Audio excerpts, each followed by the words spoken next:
Imaginez le Japon, l'hiver 1988. Une adolescente de 17 ans, Junko Furuta, lycéenne ordinaire gentille et souriante, disparaît. Personne ne se doute que ce qui va suivre est l'un des pires cauchemars de l'histoire moderne. C'est parti pour un nouvel épisode de Low Mystery.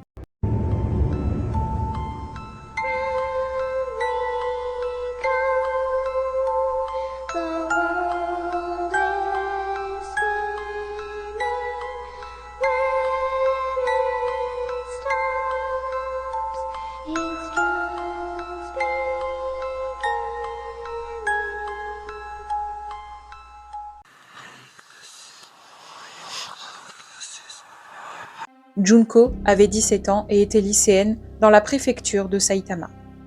Elle était décrite par ses proches comme gentille, douce, souriante et studieuse. Elle aimait sortir avec ses amis, les soirées entre lycéens et rêvait d'avoir une vie normale.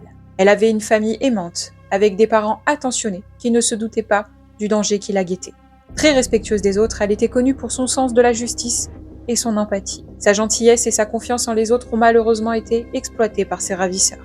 En décembre 1988, Junko marche seule, comme n'importe quel jour de lycée. Mais ce jour-là, 4 jeunes garçons aux intentions terribles la repèrent. Ces adolescents avaient déjà une réputation pour leur violence et leur comportement inquiétant. Ce qui semblait être une rencontre banale allait rapidement tourner au cauchemar. Junko disparaît. Ses parents sont inquiets. Ils commencent à chercher, à téléphoner à ses amis, rien. Les heures passent et Junko reste introuvable. Les autorités sont contactées et une déclaration de disparition est faite. Ce qui semblait au début être un retard ou une fugue prend rapidement une tournure inquiétante. La police commence à interroger ses amis et à vérifier ses déplacements. Rapidement, certains indices menèrent vers 4 adolescents connus pour leur violence et leur comportement inquiétant. Sous la pression de l'enquête, ces jeunes commencent à être suspectés. Les policiers découvrent des incohérences dans leur alibi et la peur grandit. Junko pourrait être en danger grave. Finalement, grâce aux investigations et aux aveux des adolescents, la police localise la maison où Junko était retenue prisonnière. Ce qu'ils découvrent dépasse l'imagination. Dans un bidon en béton, le corps de Junko Furuta est retrouvé, après 44 jours de détention. Mais la disparition prolongée de la jeune fille et la persévérance de la police ont révélé une vérité terrifiante. Junko avait subi les pires horreurs pendant sa séquestration.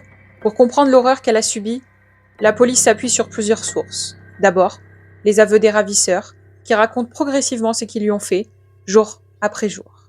Ensuite, les indices matériels dans la maison. Pièces verrouillées, traces de lutte, objets déplacés, restes de nourriture. Tout permet de reconstituer son calvaire. Chaque preuve, chaque témoignage, chaque aveu aide à révéler la vraie durée de la cruauté de ce qu'elle a pu endurer pendant 44 jours. Ses ravisseurs la gardaient sous surveillance constante, l'empêchant de dormir ou de se déplacer librement. Ils l'ont intimidée constamment, avec des menaces pour qu'elle obéisse, et ont utilisé la peur psychologique, la rendant terrifiée et impuissante face à eux. Selon les aveux, Junko était humiliée régulièrement pour briser sa volonté.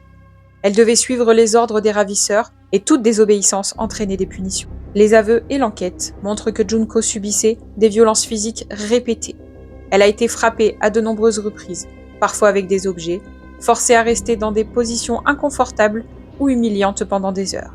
Il y a eu privation de nourriture, de sommeil et de conditions normales de vie. Au bout de 44 jours, Junko est décédée d'un état de choc grave. Ce choc a été provoqué par l'accumulation de blessures, l'épuisement physique extrême, les violences répétées, les privations qu'elle a subies pendant plus d'1 mois. Les ravisseurs ont reconnu que, dans les derniers jours, son état était critique. Elle était très affaiblie, incapable de se défendre ou de réagir. Les violences n'ont pas cessé, malgré son état. Elle a fini par perdre connaissance, puis est décédée peu après. Après son décès, les agresseurs ont tenté de dissimuler son corps. Ils l'ont placé dans un bidon, puis ont coulé du béton autour. C'est ce bidon qui sera découvert par la police lors de l'enquête. La longue disparition, les témoignages et les preuves ont permis à la police de comprendre l'ampleur de ce crime atroce. Junko Furuta n'était pas seulement une victime. Elle avait enduré un enfer prolongé, planifié et cruel.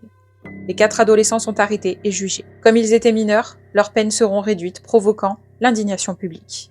Tous ont été libérés après avoir purgé leur peine, certains dans les années 90. Les informations exactes sur leur vie actuelle sont limitées, mais ils n'ont jamais été condamnés comme des adultes, et les médias ne publient pas leurs détails récents, pour des raisons de vie privée et de sécurité.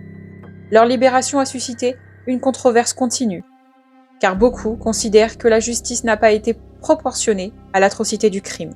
Junko Furuta n'était pas qu'un nom dans les journaux. Elle était une adolescente pleine de vie, aimée de sa famille et de ses amis, avec des rêves et un futur devant elle. Son histoire nous rappelle la fragilité de l'innocence face à la cruauté, et combien il est important de se souvenir de ceux qui ont souffert. Si cette histoire vous a touché, et si vous voulez continuer à découvrir des récits de crimes, de mystères et de phénomènes paranormaux, abonnez-vous à ma chaîne. Chaque semaine, nous racontons ces histoires pour ne pas oublier, pour comprendre et pour rester vigilant face à l'ombre qui peut parfois se cacher derrière le quotidien.